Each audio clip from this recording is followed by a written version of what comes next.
Welcome to. I hope you can all hear me. I like that number of you on the call. I'm hoping that we can start to log on earlier because we've made it a habit to start 10 minutes after 3. Hopefully we can one of these days start at exactly 3 p.m. So welcome to today's session. Today is a feedback session where we're going to go through your exercises. I'm glad that many of you were able to share them.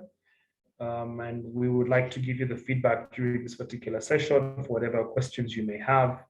And remember, if there's any clarity you seek, you can email me after the session and to be able to share that.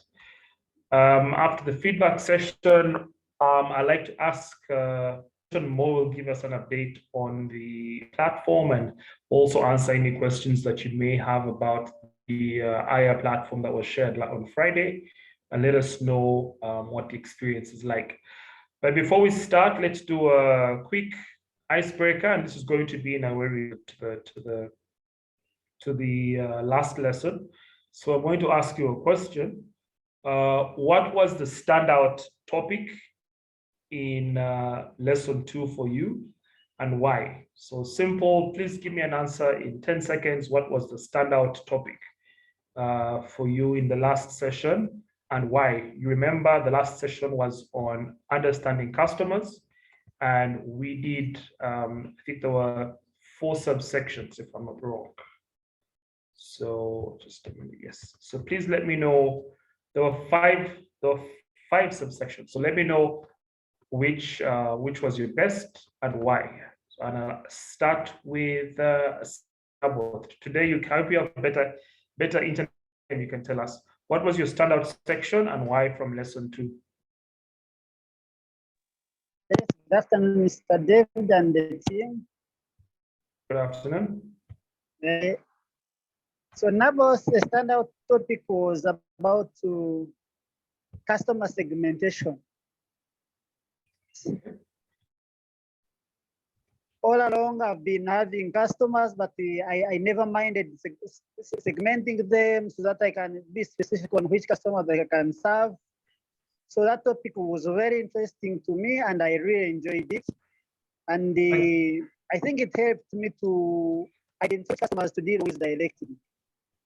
Great, thank you, Naboth. Jovia, 10 seconds. Standout topic and why.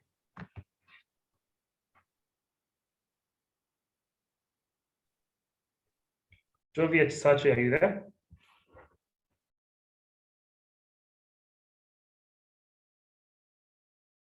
John Paul Luaga? Yes, thank okay, Jovia you, is David. Good afternoon. Good afternoon. Yes, so the standout topic for me was interviewing my customers. Actually, I hadn't done it before, and I got to know that it's working because you need to know what the customers need in not by thinking, like seriously, we've been thinking for them, saying maybe these people need it because of this and this, but when you interview them, you get what they think, what they are, why they would opt for the product, or why they would opt for your product. So this really helped me so much. So thank you so much for this one.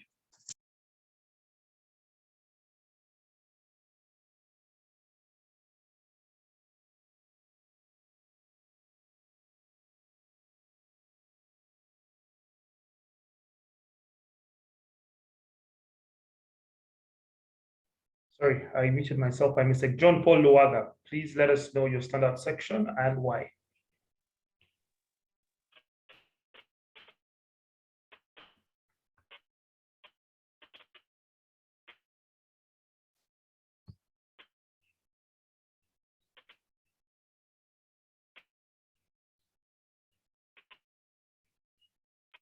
Okay, John Paul, we can't hear you, unfortunately. I'm going to go on to Rona.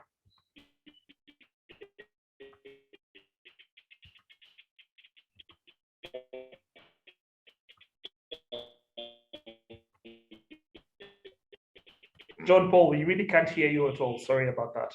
Please mute your microphone and we'll go on to Rona. Hello?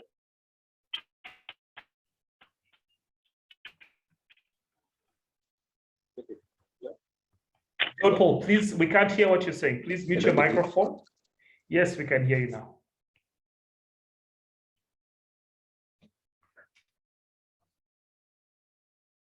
Okay, Rona Bidagwa, if you're not in a very noisy place, standout section and why of lesson 2.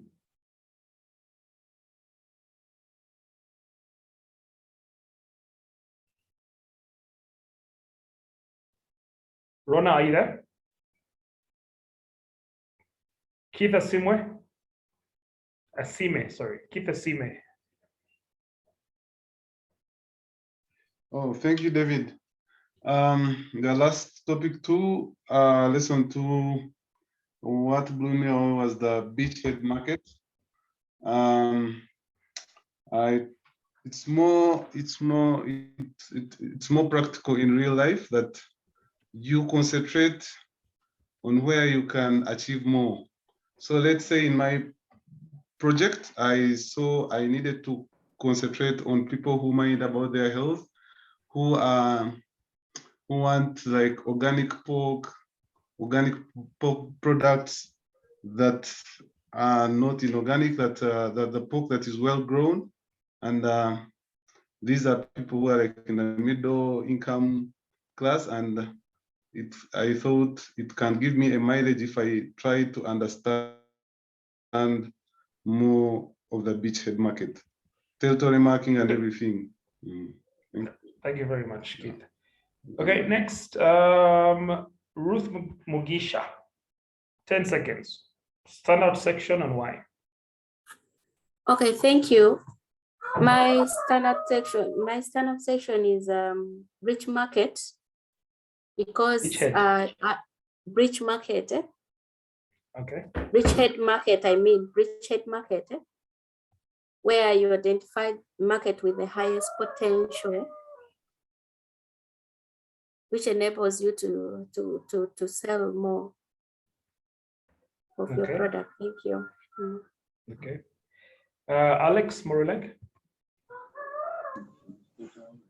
Yes, good afternoon, David.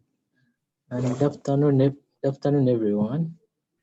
My standout section is the Beachhead Market, because it enables you to understand the people who need the product most and have the purchasing power.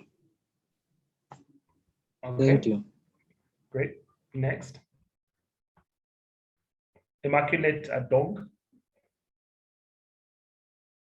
Dongo. Immaculate Adongo, are you there?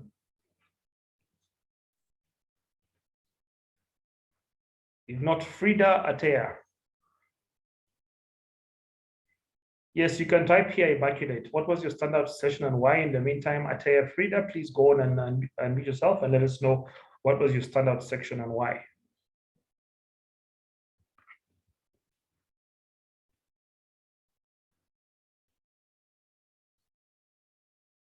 Frida, are you there?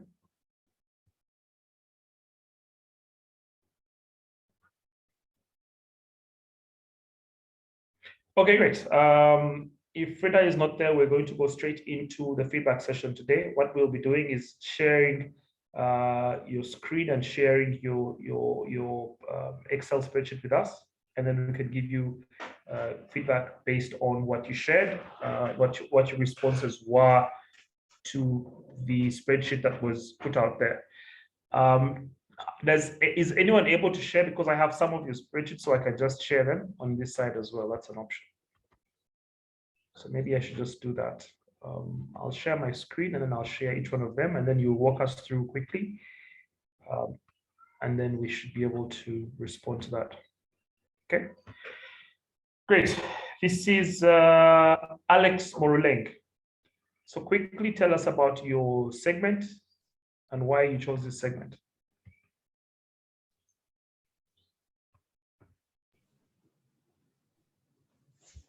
Hello. Yes, Alex.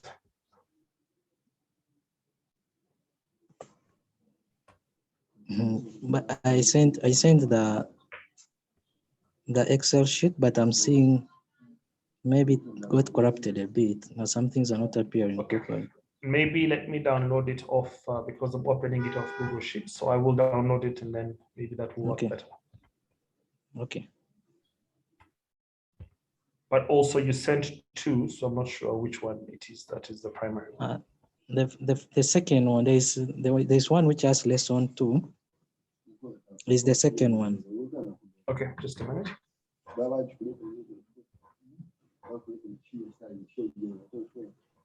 Mo, are you there?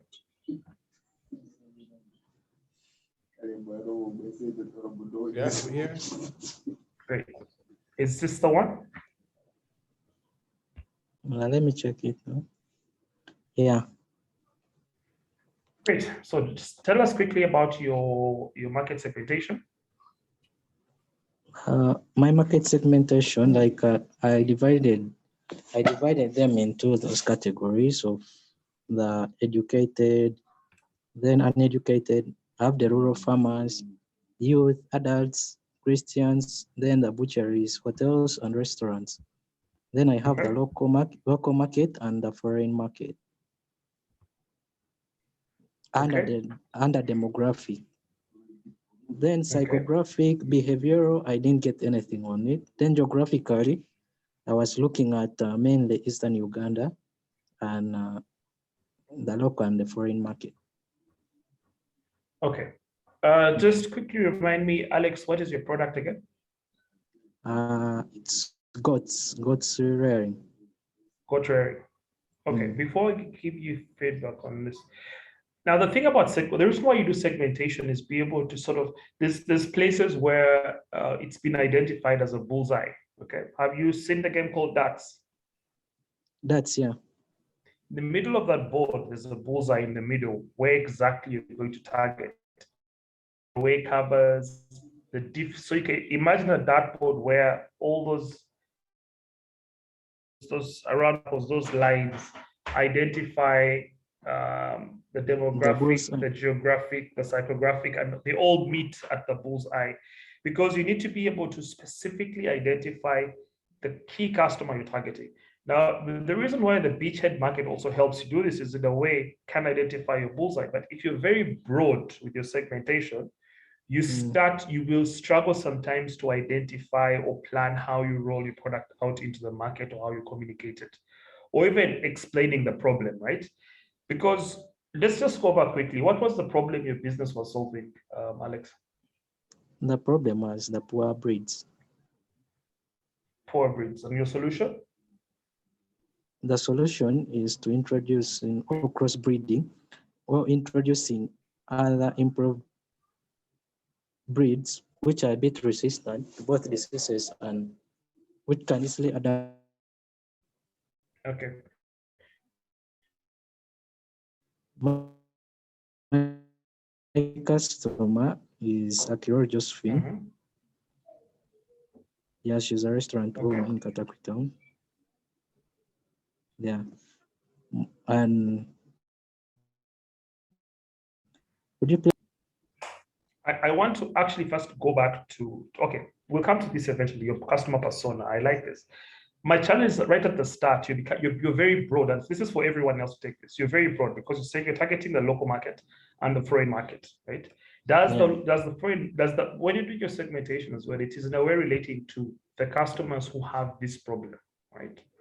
Because how is the foreign market your customer then? How is it of yours? Oh, it's not. Sorry.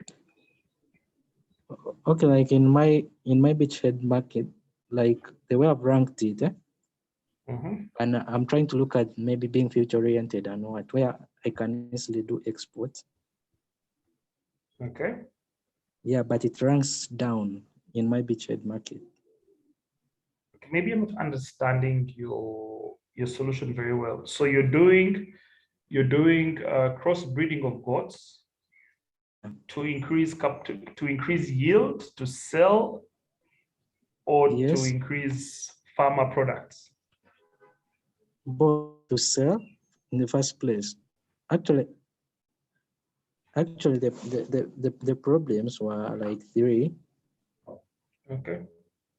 Yeah, so I'm trying to merge all of them into one. Okay, I don't know. Did you share your first slide as well? Your first exercise? Yeah. Okay. Because I'm struggling a bit with really understanding your problem and solution here. Maybe if we could go back to the first slide. The first exercise. Yeah. Okay. Sorry, as I find that, just a minute.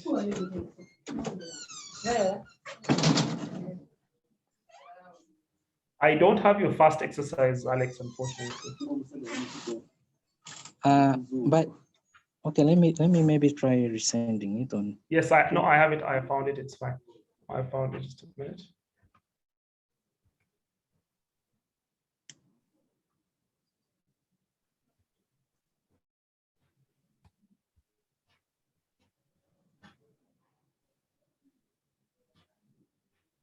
Okay, can you see my screen now? Not yet.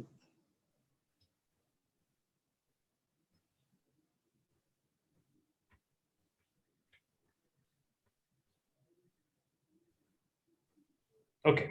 Can you see my screen now? Yes.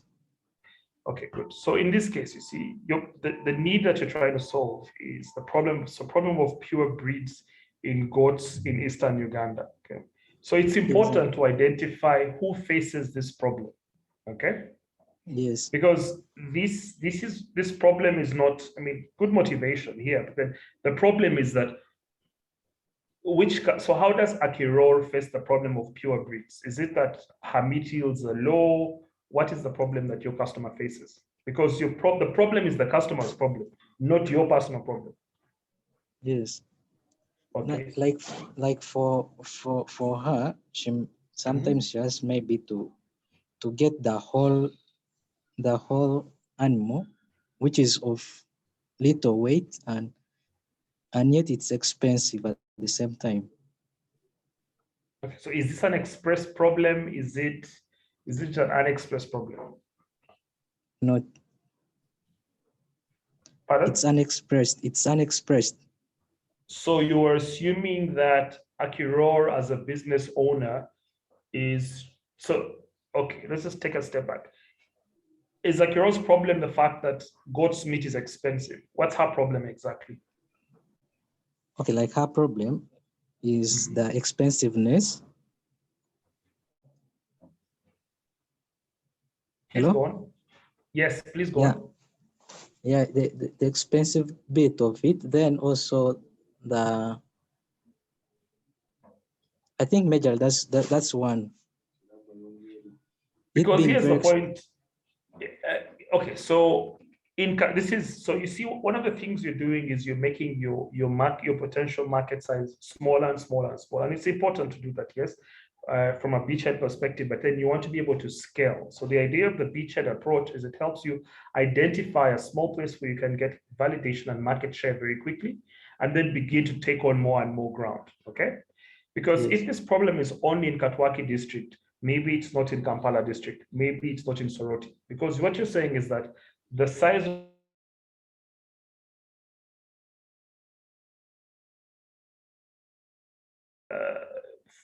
restaurants and homes are unable to get quality produce, right? Sorry, goat's meat is expensive. Now, if you changed your problem, and I'm not trying to change it, I'm just trying to give you another scenario.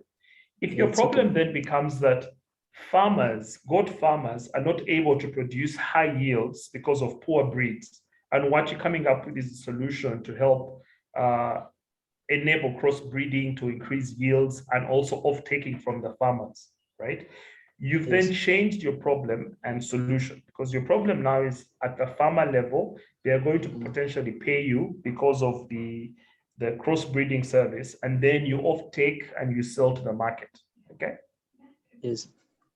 So I think, because right now I'm trying to understand a couple of things, especially with your farmer, with your customer.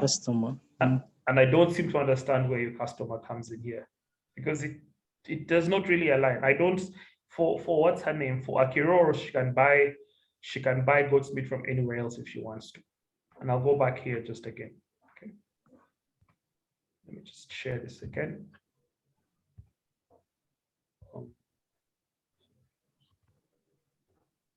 Yes. Okay. So let's continue a little bit to your findings, okay? Or you said you did not carry out findings because of COVID restrictions. You could not call. Do you have any customers yet, Alex? Only that one. You have one customer existing. Yeah. Okay, and I won't agree with this. I'm going to actually ask you to go back and do this exercise. You can call your customer on the phone and find out from them. Okay. Yes. Immaculate actually states here that the problem that you're stating is not a customer problem, it's a farmer problem. So maybe the farmer is your customer. So you need to redo the exercise around who exactly your potential customer is. Okay. Not selling of goat's meat to small restaurants. I don't think that is a problem that's going to be solved by inbreeding. There's some, sorry, by crossbreeding. There's so many ways to solve that. It could be operating in a bit of the value chain that's transportation. So you can transport meat from other parts where it's cheaper and bring it to the farmer. I don't think crossbreeding really solves a problem. Maybe I'll ask Mo to give some feedback here as well.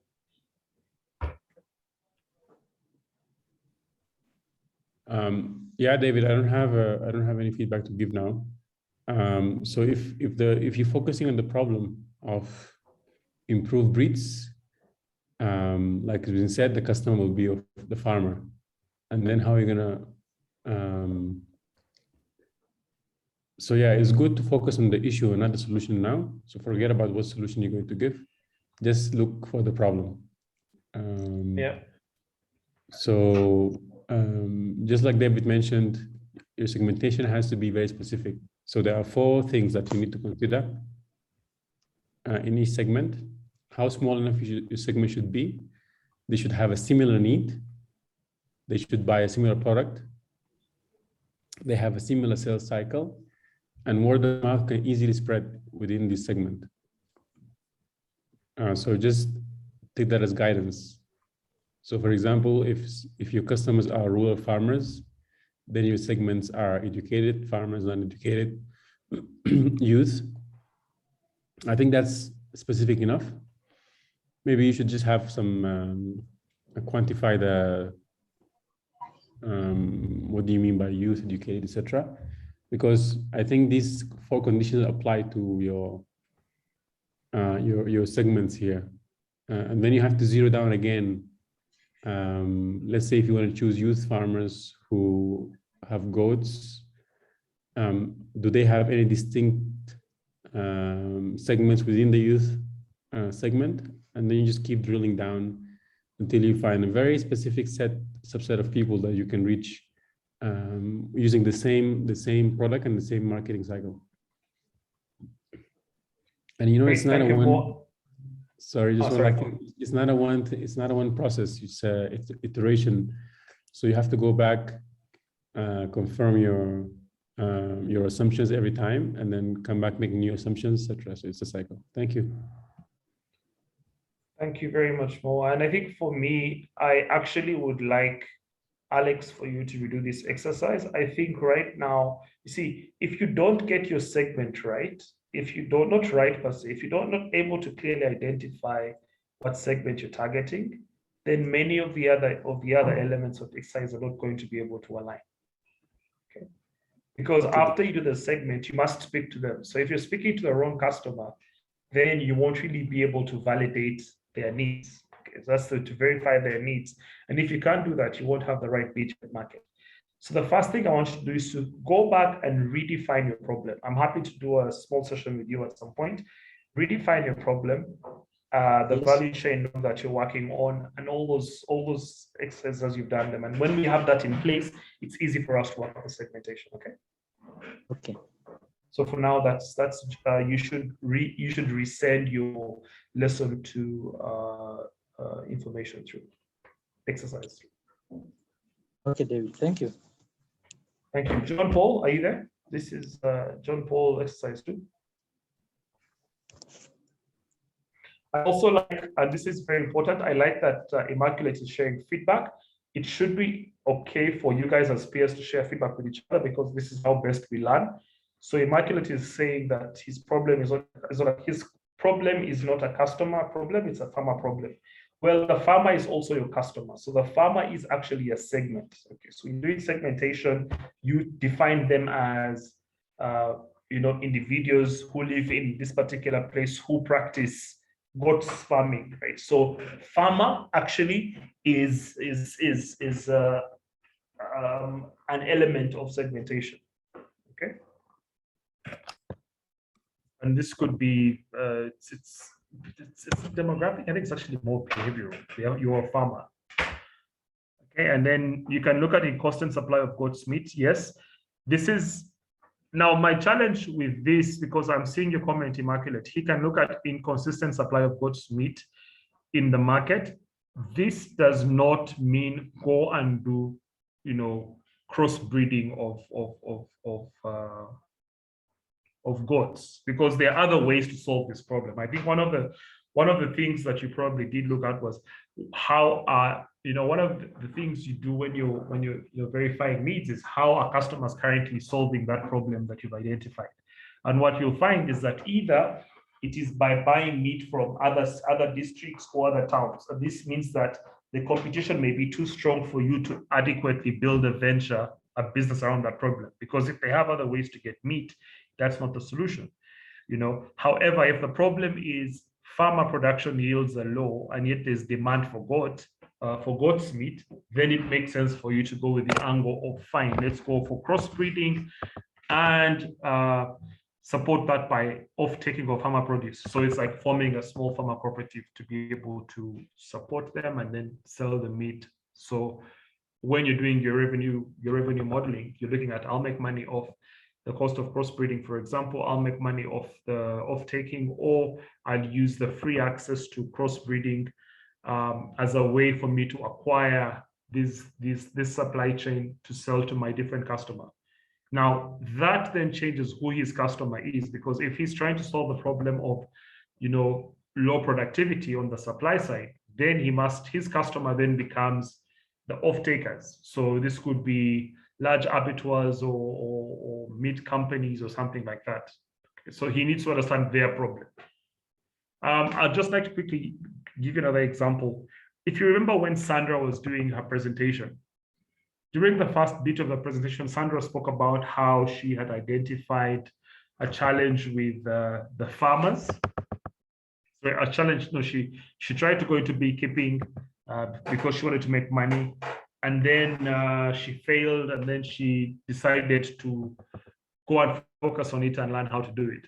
What's interesting is you start seeing Sandra's story begin to change when she starts to relate more with her customers, because her real customers are not the farmers. The farmers are part of her supply chain. And one of the documents, which unfortunately we're doing in this particular program, is your business model canvas, right? Where what you're doing is being able to create value. Okay, and value creation has two sides to it. One is generating the value and then commercializing the value, right? So you need to look at the supply chain or the supply side. So for Sandra, it is, I have these farmers. For these farmers, I'm going to solve their problem, which is access to money. They want to be able to sell their product. I will give them sort of a simple way to do it through me.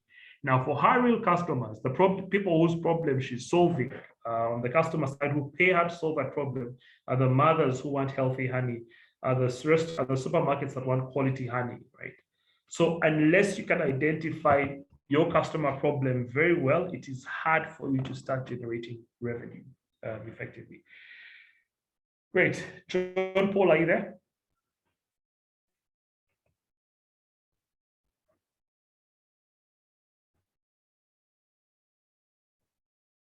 John Paul Uwaga, are you there?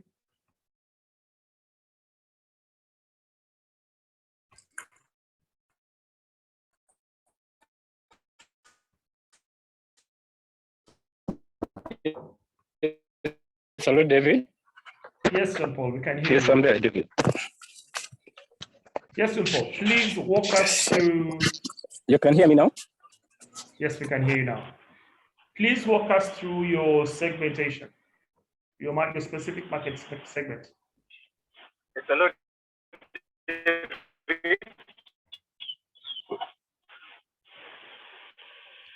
John Paul, we can hear you now.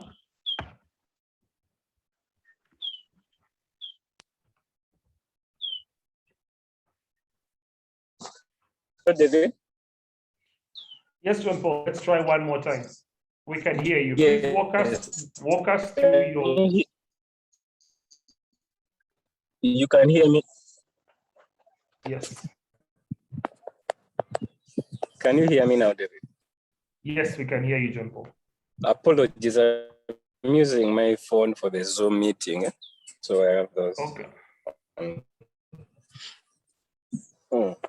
So my market segmentation and demographic.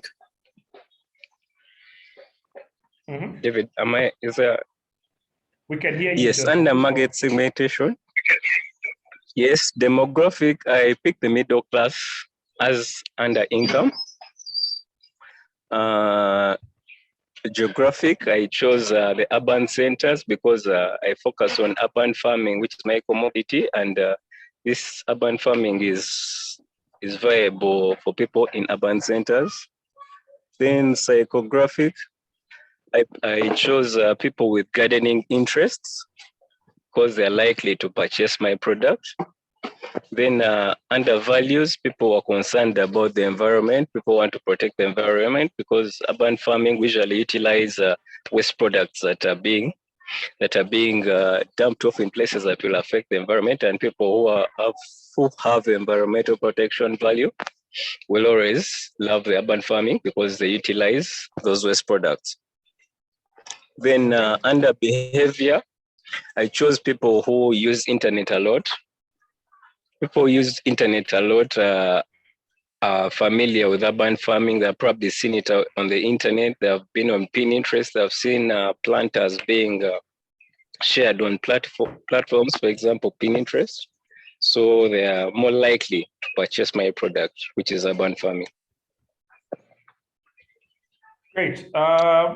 One, I think you need to be more specific with your segmentation. Okay, so the main challenge here is this. The main challenge is this. You say you're targeting the middle class. Yes. Okay. Yes. Good. That's actually straight. I'm trying to be whatever itself, the actual thing itself. Just a minute. Yes, you're targeting the middle class in urban centers. Yes. Okay? This is very general. So it's very general. So again, you could say middle class, but in a market like Uganda, when you say middle class, you have demographics are wider than that. So the demographics may include, sort of pay income, may include age. So you can actually put your age group. So you're targeting people between. Yes, I was supposed to indicate it. People are the youth and people, senior citizens. I think I would look at that. Okay. Now the challenge there is that, sorry, your product is solving the problem of interest in urban farming, right? Yes. What was your problem? Problem? Yes. What do you mean exactly? Your problem. What problem is your business solving? People with limited space and would love to engage in, would like to produce foods at their homes. Brilliant. Brilliant. That's a brilliant problem, especially today when there's all these issues with healthy eating and all that, right? Now, in this case, number one, your target audience must have a home. So they must be paying rent or own a home. Okay. So at what age do people start being able to actually afford to pay rent? You need to appreciate the fact that in this case, there's a good chance that your customer is probably going to be married because they're trying to save some money from buying vegetables, right? Yes, please. So you start to sort of zero in and really focus your segmentation. So you're saying age between 30, because you said youth and senior citizens. My challenge with that is that the youth probably don't have money and are too busy doing other things with their lives, right? So you're looking at a slightly higher segmentation. So you're looking maybe at about, I don't know, 28 or 30 according to your first flat, first apartment. But even then, at 30 years old, most people are looking for, to have more fun. But again, these are things you verify with the customer interviews, and we're going to go back to that. So you identify your age group, you identify urban centers. You might want to be more specific in terms of what cities or what towns. Okay. Yes. Psychographic also, you can be more specific. I think there's places where you have groups of people coming together, you have associations and things. These are things you might want to consider. So tell me about your, and then lastly is behavior. Yes, internet, but I think you can be broader and more specific. So my feedback to you is I'd like to see you be more specific with your segmentation, right to the T. Okay. Okay. Tell us about your Beachhead Market. My why? Beachhead Market. Beachhead Market, we have the demographic. And under income, these people still need low costing of setting up gardens. Yes, they might want the gardens, but they don't want to incur a lot of costs when they need that garden to be set up. Then under psychographic, people, about your beachhead market. I would like to ask you, who is your first customer? Yes. Right. How did you understand the beach? How did you understand the beachhead market? Beachhead Market.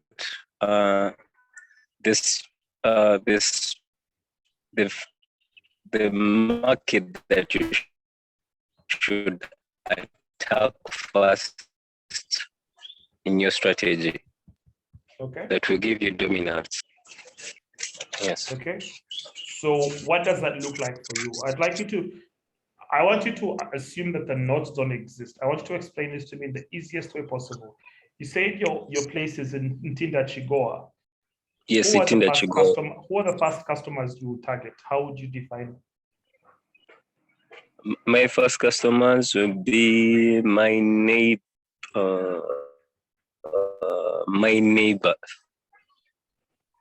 Okay. It's important to relate. It's important to relate your beachhead market to your segment, right? Because like Mo said before, your segment have the same interests, have a similar behavior, have the same needs. Okay. Now you may have neighbors who don't have your same needs. So for example, you could say that you want to start with, I don't know, hypothetically speaking, right? Homeowners in the Ntinda area. Homesteads. Because it's a small, homeowners in the Ntinda area. Or if you're doing urban farming with fancy aquaponic technology and things like that, you say that I'm starting with apartment owners in Bugolobi, for example, because there's so many flats in that place that they could be a good target for you to start with, right?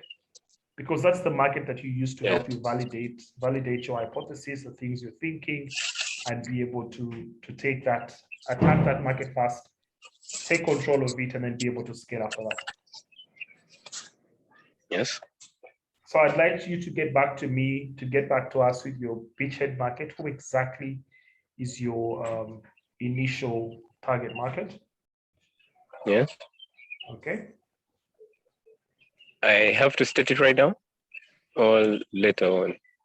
Well, you could basically, what's the first market you're going to target, and then of course the next one and next one. You could add this to this exercise, because I'd like to pick up with some of this and put it into a business plan of sorts. Okay.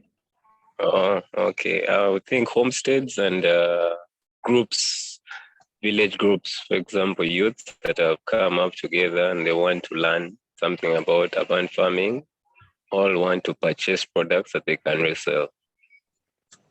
Okay, again, John Paul, this is very broad. You need to be specific. So homesteads, where are these homesteads? What kind of people live in these Yes, homesteads? homesteads are focused on an area, a small area of mine, Tinda, Chigowa, Chisasi, and you say Chiwatule. That's it. Okay. Is that being specific? That's more specific. Yes. You may want to even go further, be more specific. You know, you can go as detailed as homesteads on plot sizes this big. I'm just giving you a general idea, okay? Please be as specific as possible. It helps you. Yeah. Okay. Homesteads that would love to enjoy healthy foods, but don't have space to cultivate the crops at their homes. Is that being specific? How would you know that? How would you know I don't have enough space in my home? Huh? How would you know that I don't have enough space in my home? Yes. I think when I go to interview, if I try to find out if I'm trying to do my market survey, I could. I don't know. Okay. Is it possible? Sure. Okay. Just walk us through your interviews. Interviews. Interview elements. And interviews are demographic, age, gender, income. People need the market. Sorry. Need for low costing of setting up urban gardens. Other demographic, people middle income but still want to cut down their cost of setting up gardens. Okay. One of the things that you learn in the training is that avoid confirmation bias, right? You're not asking to get a result you want. You're not trying to get them to you're trying to understand whether this problem is something that they associate with. If it's a need they actually have, okay? So what kind of questions would you ask? And this is why you're doing the interviews. What kind of questions would you ask to verify if the customer has a need? That's why you're doing your survey, okay? Yes. So when you're coming up with this venture, what are the challenges or the needs that you initially identified? Pardon? Give me one need that you initially identified. Identified from the interview? No, before the interview, what need? What was the problem, the identified need? Limited space. So that's the problem. Is that really a problem? Because you'll find that, okay, so this is a problem that we've identified, right? How would you ask me as a potential customer if I have a problem with limited space? Would you be able to? I would come up with a number and I ask you, would you be able to cultivate 200 plus plants in an area of 2 by 8 feet? But this is the problem. This is the challenge. Is as an urban person living in Tindachigoa, why do I care about 200 plus plants? Because I can buy them from the market in most cases. If I can afford to live there, I can possibly buy them from the market. Yes, but I think that's an assumption that everyone in Tinda is well off. That's an assumption. No, I'm assuming as a potential customer. So I'd like to ask you to sort of structure a question that would help you realize whether that's a need. Whether that's the need. Okay. So let me try again. Why do people cultivate plants in their homes? To cut on their food costs. Good. To point. generate income through sale of surplus foods. Okay. And to be able to enjoy healthy foods. Okay. And also, So when you're identifying a problem, right? Yes. There's this. If you were to, okay, and this is not the way to do it, but if you were to start with the problem, so with a solution, so you're saying people could create more money with the land they have in their homes, right? Actually, what I've seen from a global trend perspective, a lot of interest really is around being able to create more sustainable food sources, so reducing cost of food production in urban areas. Reducing spend on purchasing, being more responsible as homeowners. Okay, this is the reasons why globally people are going more towards urban food production or urban farming.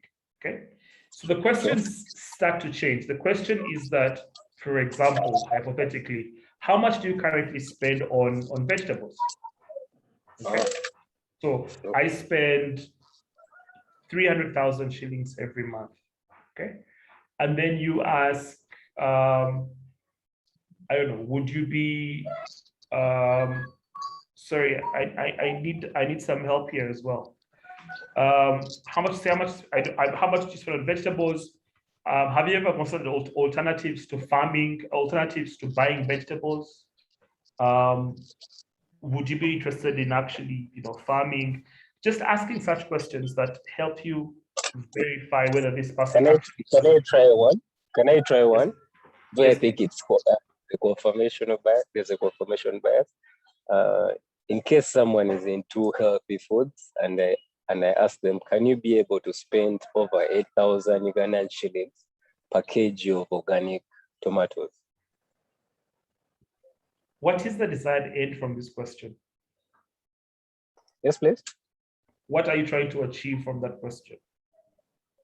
In case that person says no, he can't be able to spend, that's when you give him the option of growing his own food crops at home.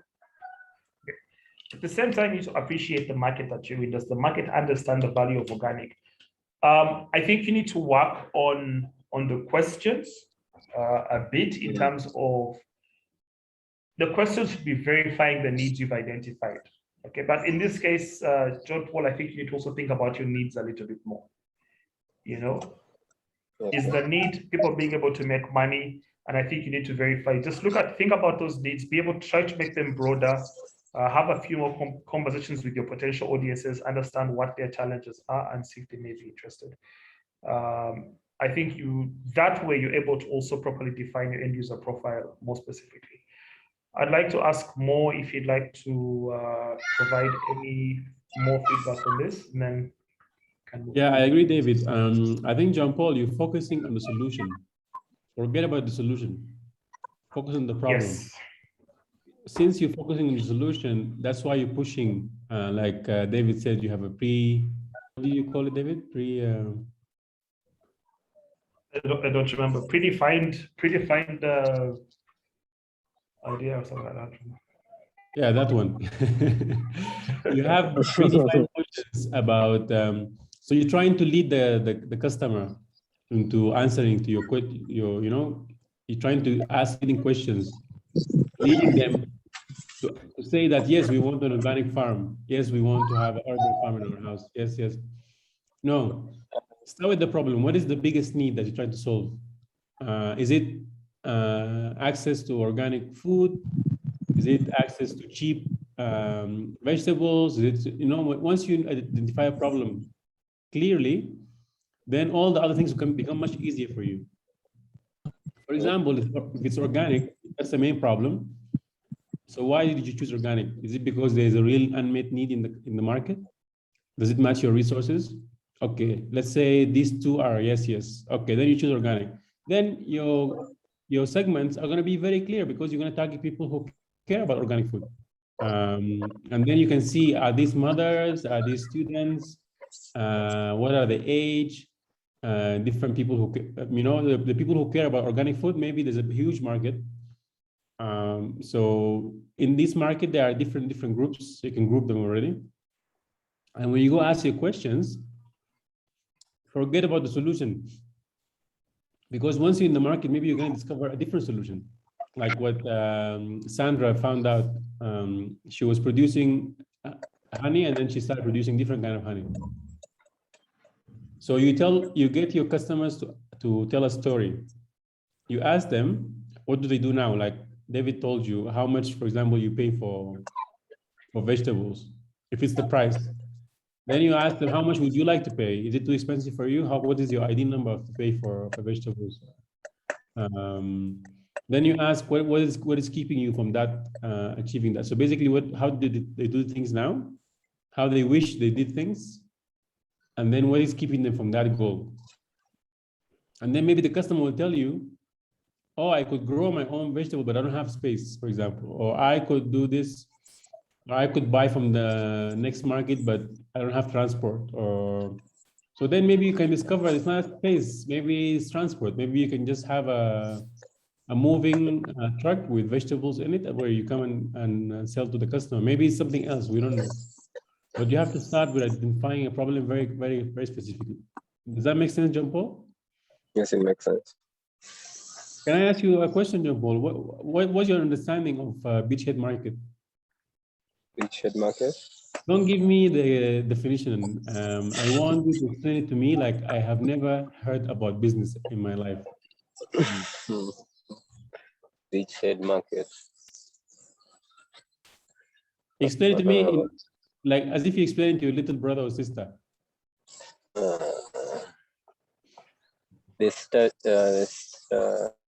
stepping stone to a bigger picture.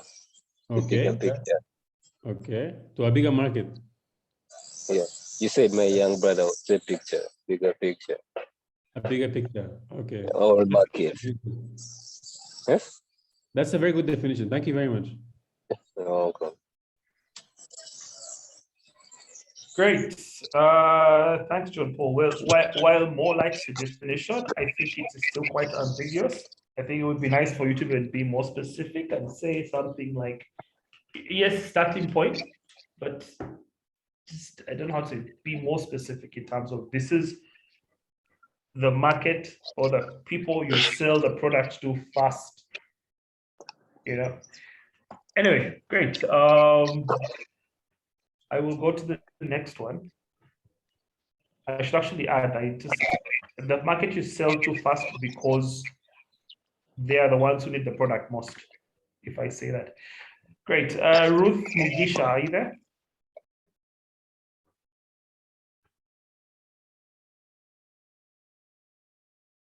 Hello. Hi, Ruth, are you there? Great. Yes, please. I'm trying to open your spreadsheet because I received it. Just a minute. I'm trying to open your spreadsheet, the last one. Yes, Ruth, you can start by telling us quickly about your segment while I work on sharing your screen. Sorry? Sorry, Ruth, did you share exercise 2 or exercise 1? I shared exercise 1 and I wasn't clear on something on lesson 2. Actually, the one we have just been going through, because Okay. I was not picking some other things from there. Okay, can you just tell us about your segment? Who is your target segment? Okay, my target segment is demographic. Yeah? I'm looking Yes, at middle class. Okay. I'm looking at middle class income earners. And then the age I'm looking at around 25 to 35 years of age. Okay. Yes. Okay, just I will ask you, Maris, what is the problem that you're solving?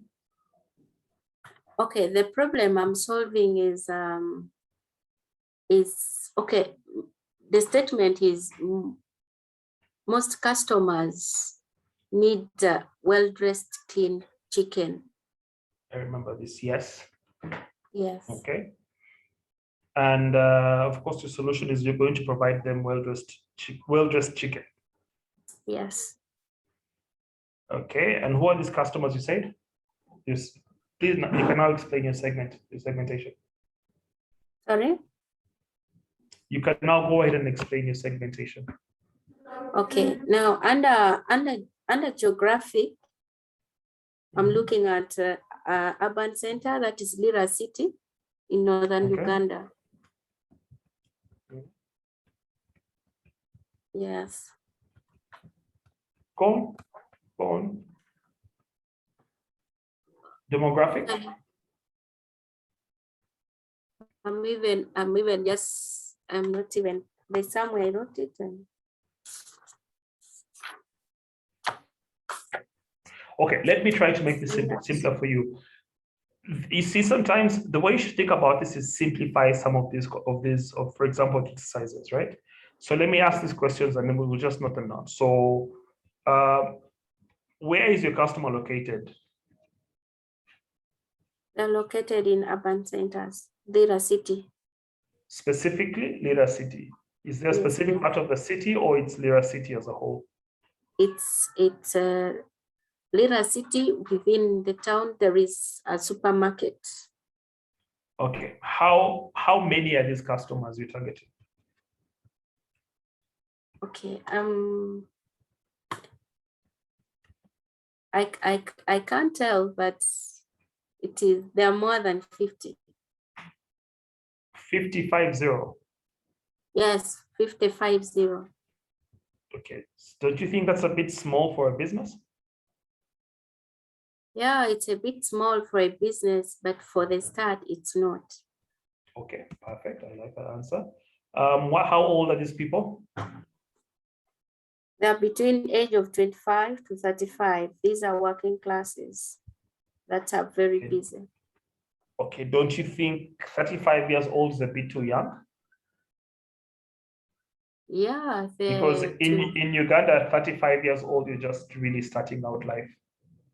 yes, and that is the group I'm targeting, because those who are older, they already have stable families, and most of them stay with their families, and They they have their can own chickens easily. at home. Yes. Okay, next question. Actually, I want to share my screen because I'm just doing something here to help you.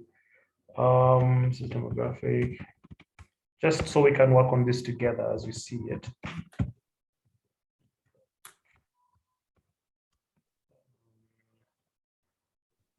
Okay, this is geographic. Sorry, this is geographic. Okay, this is demographic. Okay. What do you know about these people you're targeting? Okay, I'll actually start with behavioral. What is unique about this group you're targeting? Okay, this group are very busy. They're busy group. Busy. Are they employed? Yeah. They work in offices? Yes, they're working Okay, classes. so let's be more specific. Employed, working class. Do they work in corporate offices or they work in downtown areas? Those who work in corporate offices. Okay. Okay. Anything else about them that you know? They're busy, they have no time. Anything else know about them? Yeah, they like takeaways. Like takeaways. Pick and take food. Okay. Anything else know about them? I think that is it for now. Okay. How do they think? Sorry? How do they think? Like what do they think? What interests them? What do they spend time doing? Okay, these are people that are always attracted with clean, when they have clean and fresh foods. Okay. Yeah. So health. So are you saying healthy food or clean and fresh? Is it clean and fresh? Okay. Anything else you want to mention quickly before we move on? No. Okay. Now, this is my challenge with this particular document, Ruth. This is good. It is specific, and we're saying be specific. I think it is targeting a very small number of people. As you do your segmentation, you should be able to look at it as you're building a business. You must be able to target a slightly wider audience so you can make money, because 50 people buying chicken from you is not going to be sustainable as a business. So you need to also ask yourself the question, is my company going to be sustainable as I begin to build? So I think as we go further on, we shall do more and more of that. Okay. But this is good for you for segmentation. let's quickly go into your beachhead market, because I feel like this defines your beachhead market specifically, and yet you can broaden your wider segmentation. Okay, because these 50 people who work in corporate offices, you can reach them, you can sell to them, you can design marketing campaigns around them. It's easy for you to actually execute. So I would like you to think more about your broader market segmentation, because it's chicken. It can be actually wider than that. Yeah, my next question is around, have you done any work on your customer persona and end user profile? Have you been able to identify a specific customer? Yeah, I identified one supermarket. Okay, but then you see there's a problem here.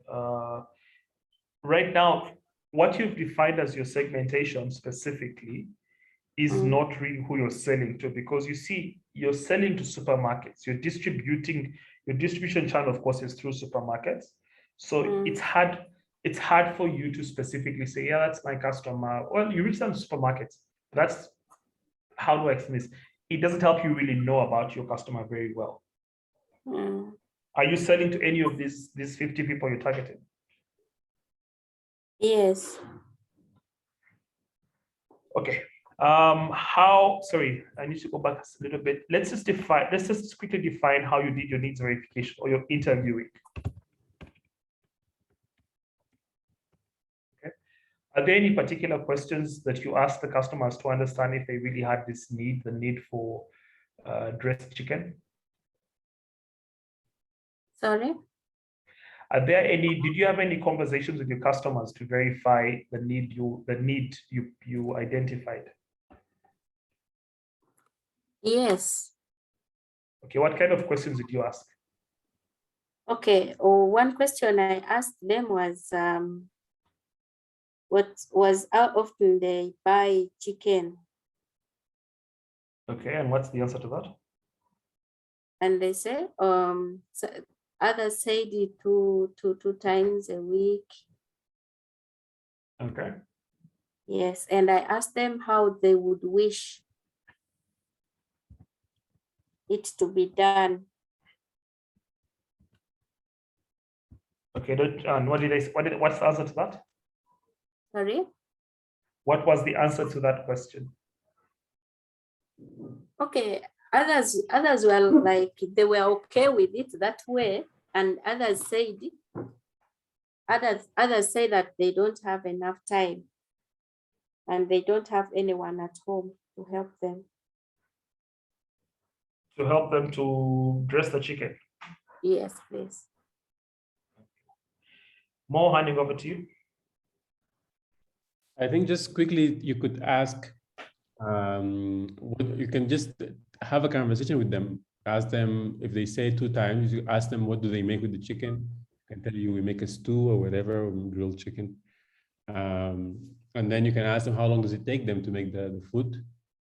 Then you can ask them, is there any other way they wish that the food was done? Or and then you can, that's way you can get to the bottom of the issue. But Ruth, what I like about your chicken is it's very specific, and it really fits to your resources and the need. I remember you said you were working in a chicken, was it what, line or something like that? So yes. People come and complain about that issue. So that's also some form of research, feedback from customers.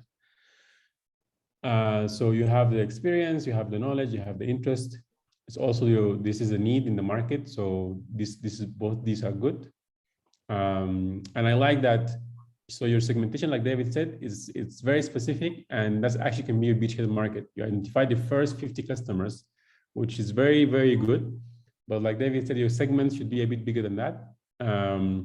But if you have a good place to start, so these 50 people, if this is really a compelling need, then they will actually buy your product. And you will find out that this is in common between them and many other people.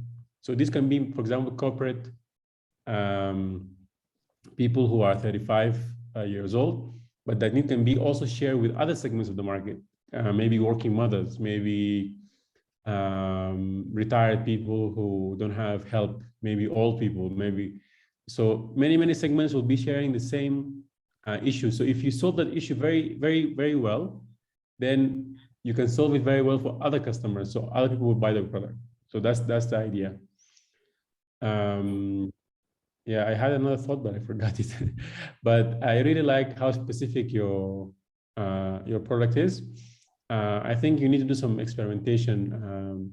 So maybe we'll reach that in the next lesson next week.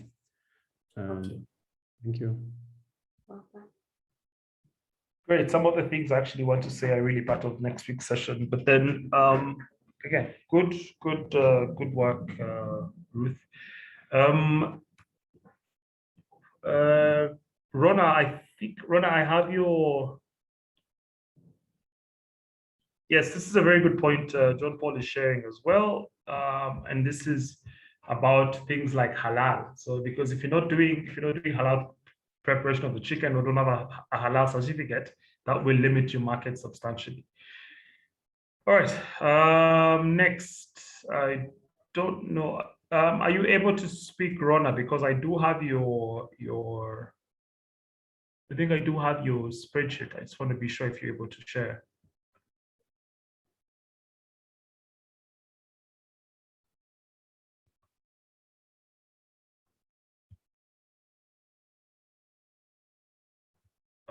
Okay, we'll just open Rona's spreadsheet very quickly and run through it very quickly as well.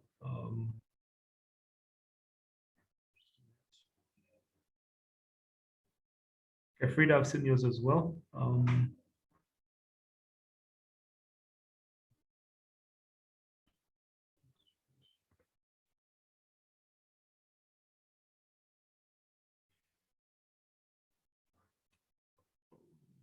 Rona, could you please resend? Okay, I see yours.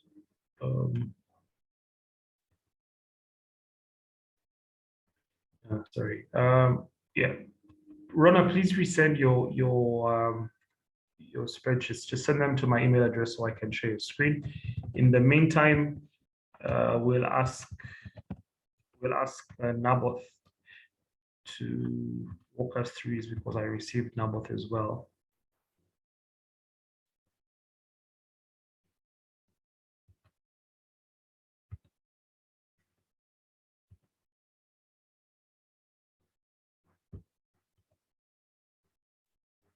Naboth, are you there?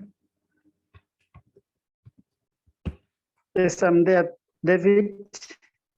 Great. Naboth, you can turn off the camera because the data sometimes will limit how. Yes. Great. Just walk us through your segmentation very quickly. Thank you very much, David. I think I had these like 6 segments.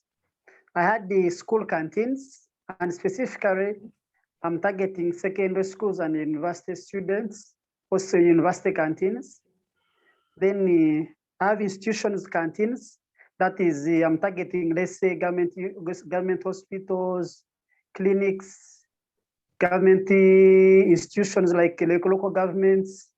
So then I again have refugee canteens, because specifically we usually sell our yogurt to Rwamwanja, where there are refugees. So, and refugees have canteens. So it's also part of my segment. Then workplaces, we also visit some workplaces like banks. We sell to direct to customers, like hotels, like homes, people's homes, those who have big homes. Then we also have supermarkets and retail shops, those with fridges. So those are my segments. Good. I like the fact that your target is B2B. You know who you sell to specifically. You know that for you, you sell to you call them the retail space, which is very nice. You need to be more specific in terms of geographic, so you can actually name where. Okay. This actually is not 6 different segments. This is one segment. This is retail. You can just sort of slightly go on to further define who it is. So you may want to add the geographic location, where is the location you're targeting, and also sort of have an idea of who the end customer is, who do they own sell to, because eventually we'll get into a bit of marketing. And the challenge here is that while you're selling to you're not going to run your marketing to the retail outlet. Retail really is a distribution channel, so you're going to sell to the end customer when you do your marketing. Okay, does that make sense? Yes. So you Yes, should just you are making slightly, also just try and see if you can also define your end user as well. So we have the end purchaser, who is going to buy your yogurt. Okay, let's speak about your Beachhead Market. So I chose schools and institutions canteens as my Beachhead Market, simply because institutions, mostly universities and secondary schools, they have students who are at school termly or in semester basis. So, and they like our yogurt very much. But since there are sometimes when they're not at school, then we may be not out of market. So I decided to incorporate institutions canteens like the hospitals, like the clinics, so that for those who have permanent permanent clients, they're always there. Okay. I like how you're going with the institutional retail. Okay, so by that I mean you're targeting schools, you're targeting hospitals, you're targeting refugee centers, you're targeting places with groups of people, right? One of the reasons why you do your segmentation is to eventually work out your route to market, how you go to market, how you sell. Okay, and what's interesting here is that in most cases people are going to think you get your products into these shops and you do some merchandising, some posters and things. In reality, when you're very specific with your target, like you, which I like, is that you can actually change your route to market and say that I am going to target, for example, government or institutional buyers. So, for example, if it's a refugee camp and you have, I'm not sure if this actually happens. I don't know if it is the things like fortified food, or you have specific yogurt with some interesting nutrients. For example, in Kenya, there was a time when the government made it mandatory for schools to start giving the students milk in the classroom. So you can decide to say that you're going to try to focus later. I'm not saying do it now. You're going to try to focus on trying to sell this as a government intervention, to students. So it helps you, segmentation helps you think through how best you take your product to market. Now I'm reading here something around your target, your Beachhead Market is schools, because students, mostly girls, like yogurt as a school meal replacement. You should try to avoid anecdotal information unless you have a data point that you can actually verify. Such statements can cause you challenges, because you may find that unless you've had a bit of research around it, it could take you in the wrong direction. But of course, you can verify this by talking to your customers. So I'd like to know how you found out that, because your school students, especially girls, like yogurt. How did you find this out? Of course, we interviewed these school students, and we found out that the most specifically girls, they like taking yogurt as a replacement for the meals, because girls don't like taking posho. So they like taking yogurt because it's a high protein food. So they take it as a replacement for the meals, which they don't like taking. So we interviewed them and they told us. Okay, so that's a very interesting insight. Mohammed, posho is maize meal, which is served in schools. So it's interesting that the girls want to replace the maize meal by eating yogurt. It's a very interesting, yeah? Like ugali. Yes, ugali, exactly. Okay, great insight. Okay, anything else you would like to add?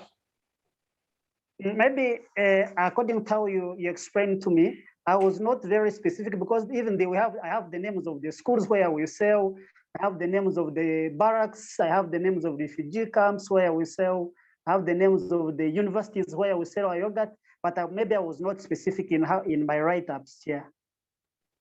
Yeah, it's just nice to be specific because the more specific you are, the easier. So the reason this exercise is done, remember we're doing a step-by-step process, right? When you get to the next exercises, when you get to the next parts of training, for example, you're going to prototyping and route to market and things like that, you know, marketing becomes part of the process. How do you reach your customers? How do you start to sell? And as you do that, when you've clearly identified your segment, it's easier to build products for them.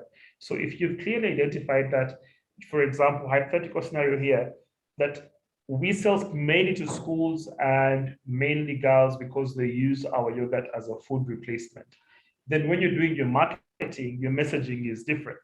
Okay. It can even go as far as when you're doing your product design, because you can start saying, you know, what nutrients are you going to get in the portion that you're going to miss on this side? And there could be additives that you add to your product, just hypothetical scenario. And that gives you an edge over the next product. But thank you for this. I think you seem to know your product pretty well. I'll hand over to Mo as well just now. Now, but are you already selling these schools and refugee camps and these segments you mentioned? You're already selling your product? Yes, Mohammed, we are selling that yogurt to those places. Okay. How did you find out exactly this information that girls like to substitute ugali with yogurt? Of course, as I said, we actually did our market survey when we were still at university.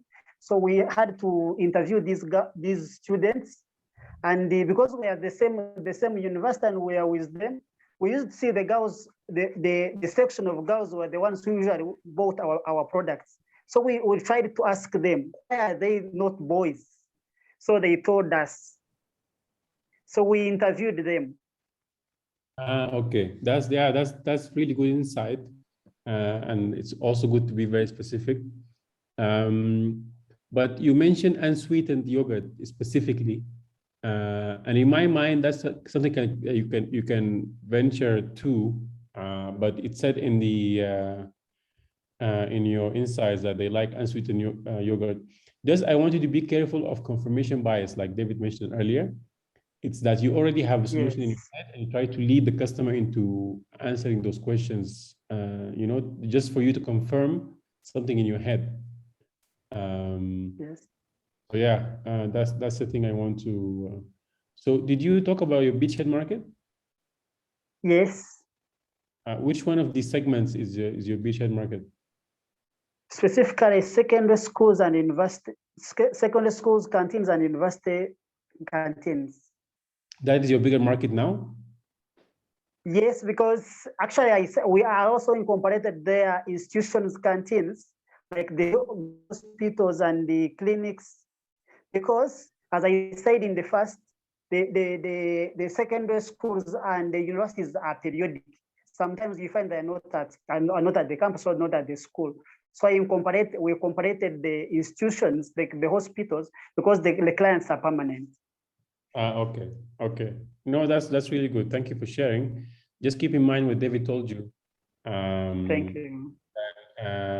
Keep having conversation with your customers without having any pre-notions in your head. You don't want them just to mention that. You know, you don't lead them to the answer that they want unsweetened yogurt, because you can discover more things once you talk to your customer without having any preconceived notions about the answer, or without trying to do confirmation bias. You can discover that maybe they want sweetened yogurt in the future, or I don't know. But I like that it's very specific, like David said, that even then when you do your marketing, you know exactly who you're targeting in your market. So you can mention nutritional value, etc., etc. Really good. Thank you very much. Thank you. Thank you very much, Naboth. We'll quickly run through Rona. Rona, what problem are you solving again? Please remind us quickly so we can relate it to this.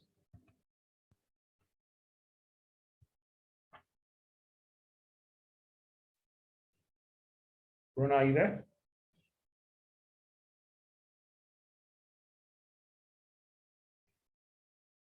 Okay, we will try very quickly. Rona has a segmentation. Again, I like the age is it's 5 years. Okay, no, it's 15 years. Now, depending on the product, you need to know. The thing is, Rona, are you there? Can we quickly understand the problem you're solving?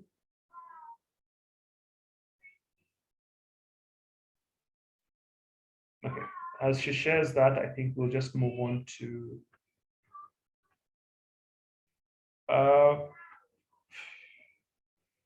Frida, can you hear us?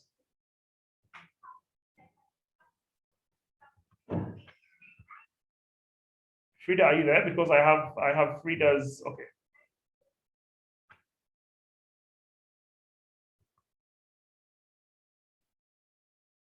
All right, we'll just move on to Rona very quickly. Rona's solution is selling solar-powered cold rooms to farmers, which they use to preserve their produce after harvest, and then they link them to buyers using an e-commerce chatbot.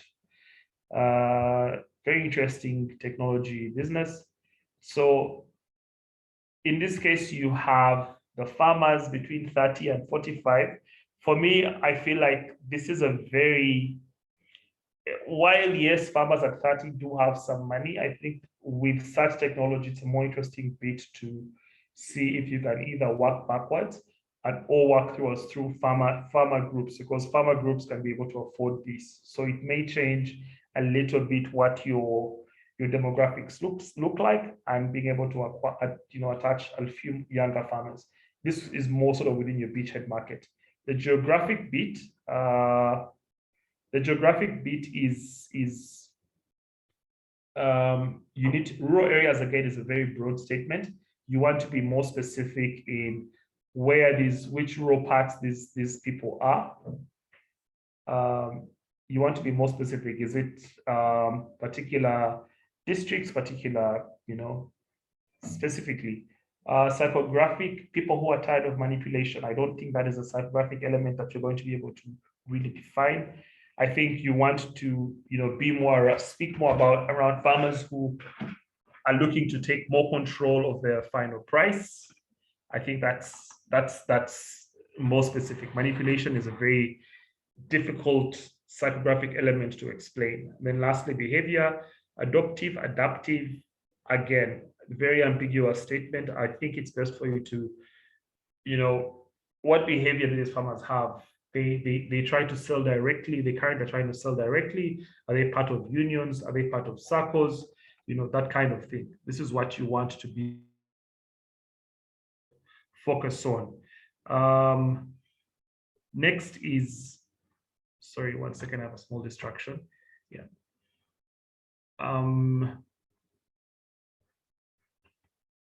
Sorry, just a minute. I have a small distraction. I have someone at my door. I need to just stop. Please give me 1 minute.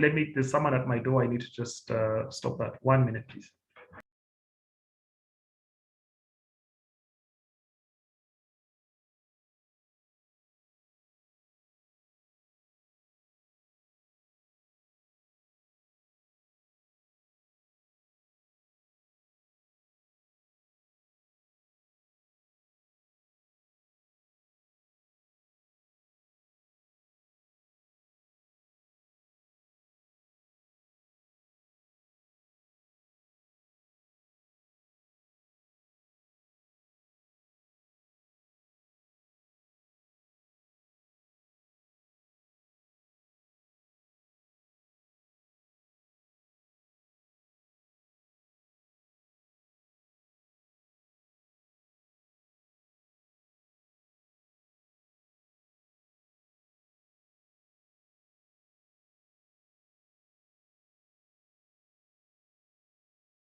Sorry, the challenge of working from home.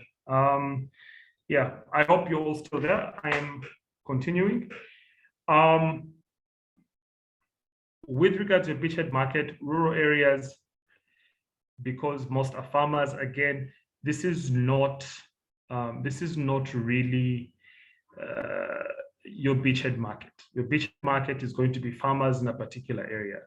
Your Beachhead Market number 2 is, so it's low class. Again, low class is not specific. So be more specific in terms of location, be more specific in terms of income levels, be more specific in terms of, interventions, because this is more a solution. You're saying, I will help you be able to increase your, or better your post-harvest handling. So it changes. The other thing is this, what's interesting is that with a product like this, you may want to think about government or district councils as your target, because there are so many solutions right now to try and figure out post-harvest handling, which is not going to be specifically the farmers, because the product might be expensive. Demographics, you say that people have interest in your idea. Yes, they may be interested, but are they able to pay? That's the other thing you must be very careful about. Many people want to buy Ferraris, but how many can afford to buy them? And this is a very important thing, and that's why you see this activity helps you really target how to sell your product or who to sell to. So you need to be sure about this. Psychographics.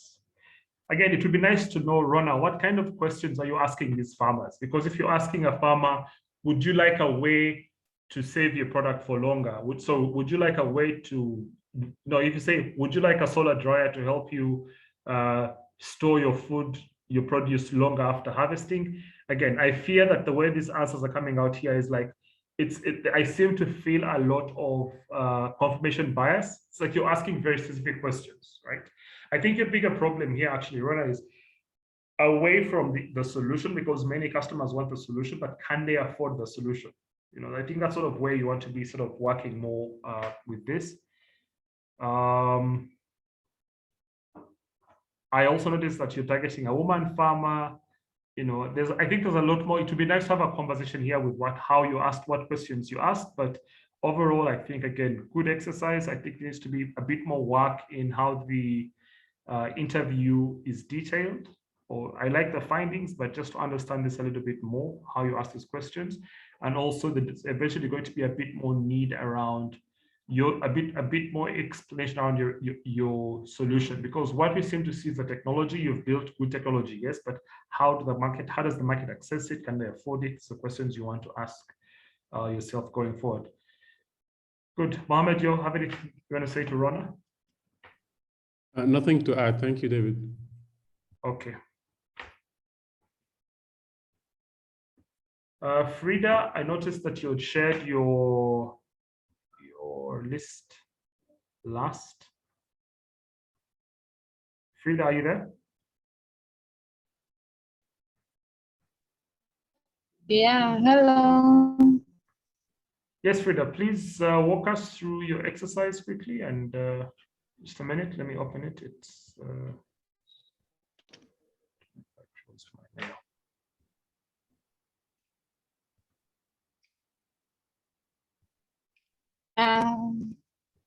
Market segments are friends. Sorry, quickly tell us again what your problem was to start.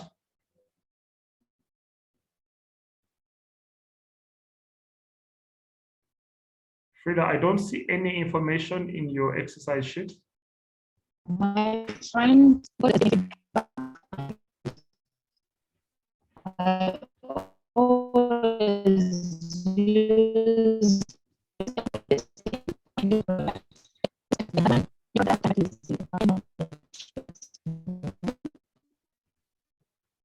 Sorry, Frida, we can't hear you at all. And it is really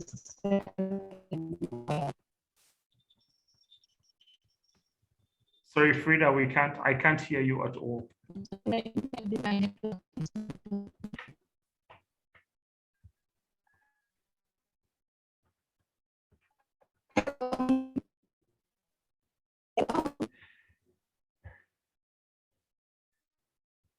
Frida, we can't hear you, and unfortunately, the spreadsheet you shared has no information in it. It's blank.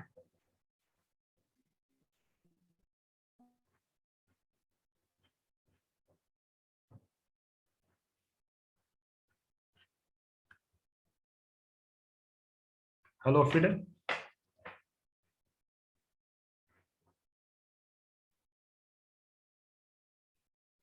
Okay, we lost you, Frida. Have I missed anyone at this point?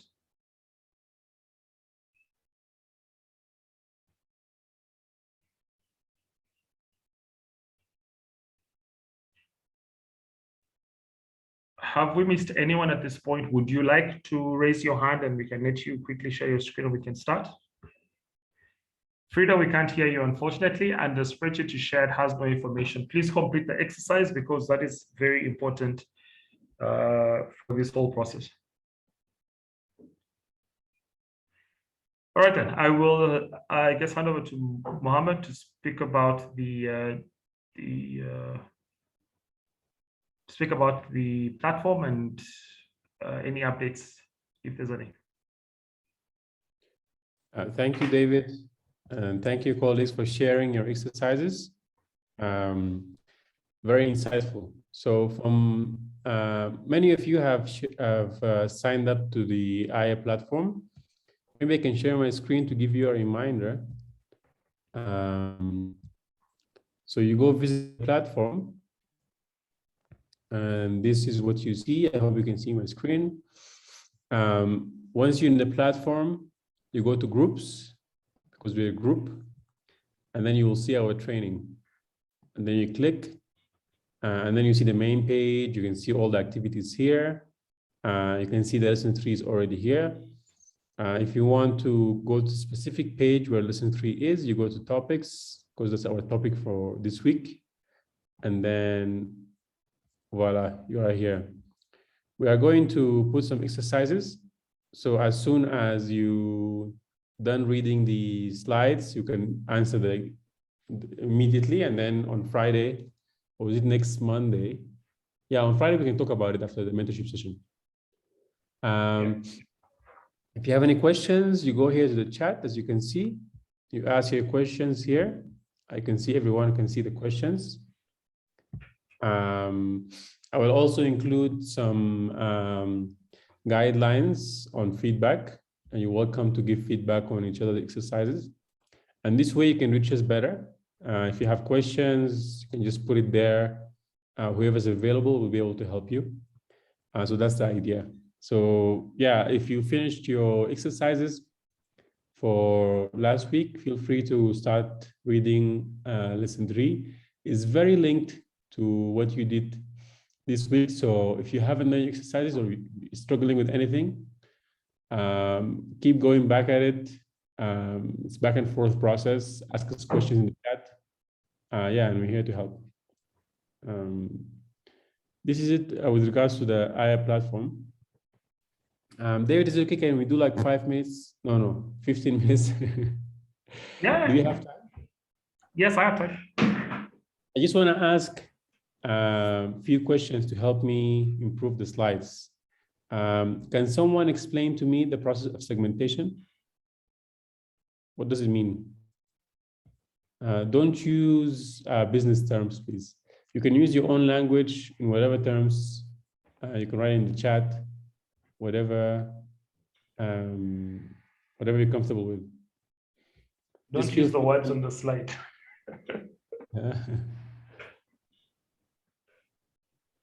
Feel free to unmute and speak.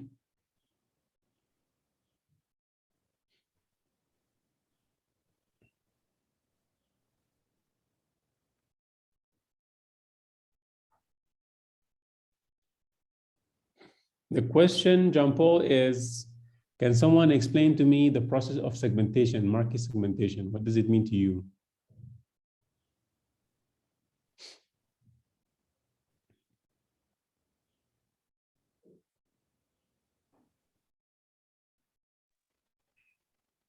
Hello. Yes, please go ahead. I think the process of market segmentation, I think this is where you scan all your target customers, then you identify specifically those whom you can be ready to serve, Okay. not the entire country, not the entire population. Okay, thank you very much. Who else?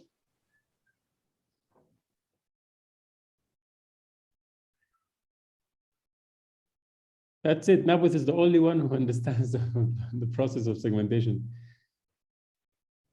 Identifying your specific customers amongst many you hope to reach. Okay, that's a good definition. What else? Yes, Yes, go ahead. can I say something? Of course. Okay, I understood market segmentation as you identify the target market, then you create them into subgroups, and Okay. you study that subgroup. Okay, yeah, that's really good. But why do we do this? Isn't it better to have a big market without the small segments? Sorry? Why do we do this process? Isn't it better to have a huge market without identifying these segments? I think it is important to first identify, because it is through the groups that we have identified that we get our feedback and we improve our product. Okay, thank you, Ruth. Now, but what do you think? Why do we do this process of segmentation?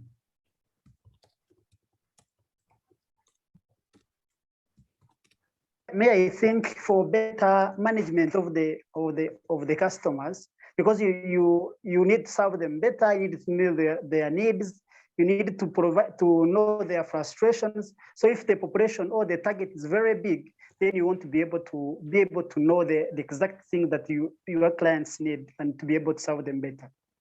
Okay, thank you. Can someone explain to me what is the Beachhead Market?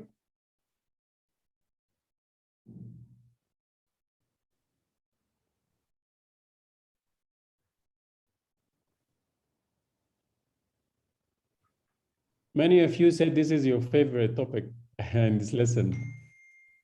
Exactly.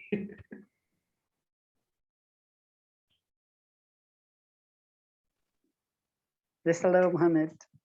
Yes. May actually, how I understood the Beachhead Market, it's like I understood it like a launch pad, whereby the market you first get, where you will stand to launch in spread into other markets. Okay, the launch pad. That's exactly what Rona is saying in the chat, that it's important to segment so you can get the small ones first, and then you can go to the bigger markets. Okay, who else? Okay. I also understood it as a market where you want to first conquer. You want to first conquer with your products before you spread out to others. Okay, that's good. Who else?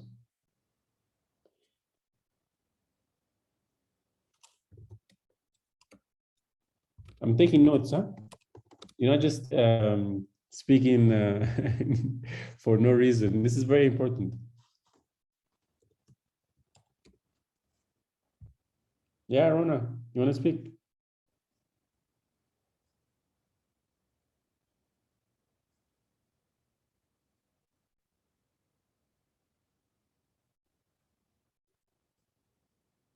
Rona, your hand is up. If you're in a quiet place, I think you should speak.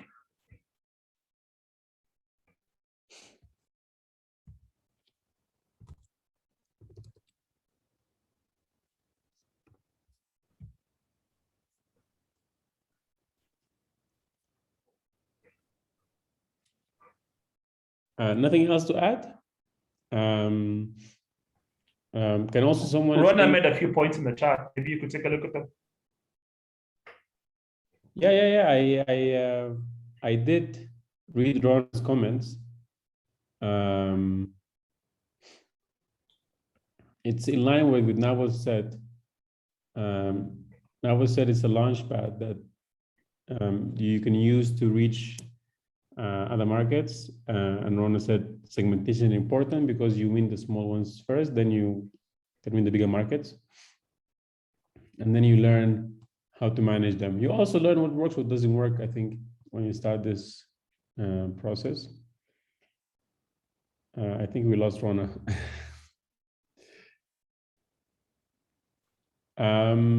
Yes, Beachhead Market. Any other ideas? You can also talk about customer persona. What is your understanding of persona or Beachhead Market?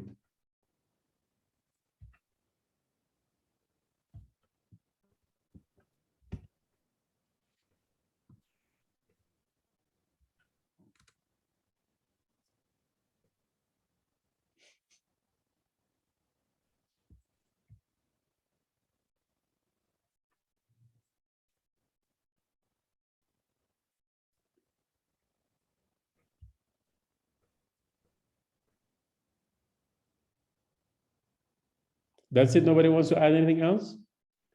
Okay, I think it's too late for this kind of discussion. We should do the thing you did when you just waited until someone said something. Now both wants to speak, I think.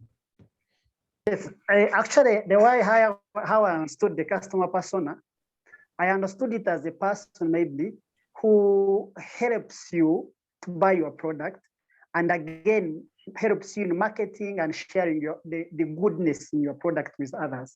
That's how I understood it. Okay, thank you very much. So I'd like to just say something, Nabot. A customer does not help you to buy your product. A customer buys your product because they get value from your product. And it's very important as a business owner to really understand this thing about value. When you create value, people buy it.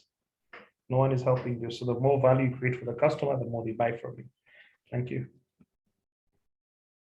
Yeah, and like Rona said in the chat, it's an example of your target market. Yeah. Like also what John Paul said, it's important in the small segments for word of mouth to spread, which is your best marketing tool.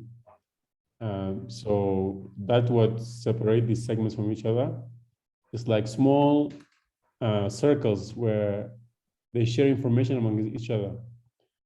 So maybe this will help you also to think about what type of segments you target. Okay, great. Thanks a lot for the feedback.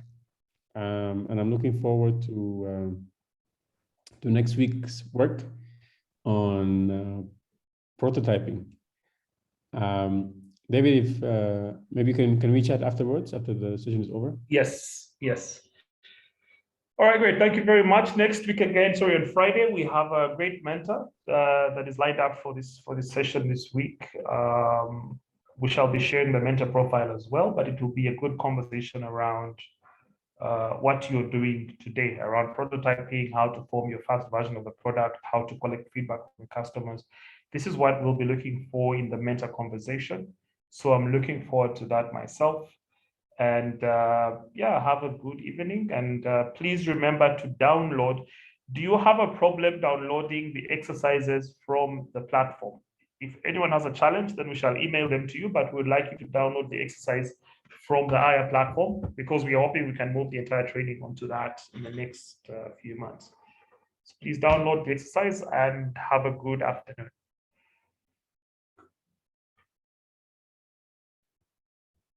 You can just leave the call so we can have our session. Thank you.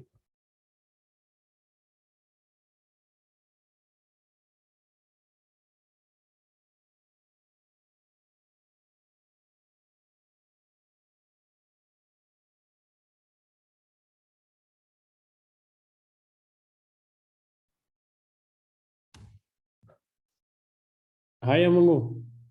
Yes, Mohammed. Good afternoon, sir. Good evening, sorry. Good afternoon. Can you please stop recording? Okay.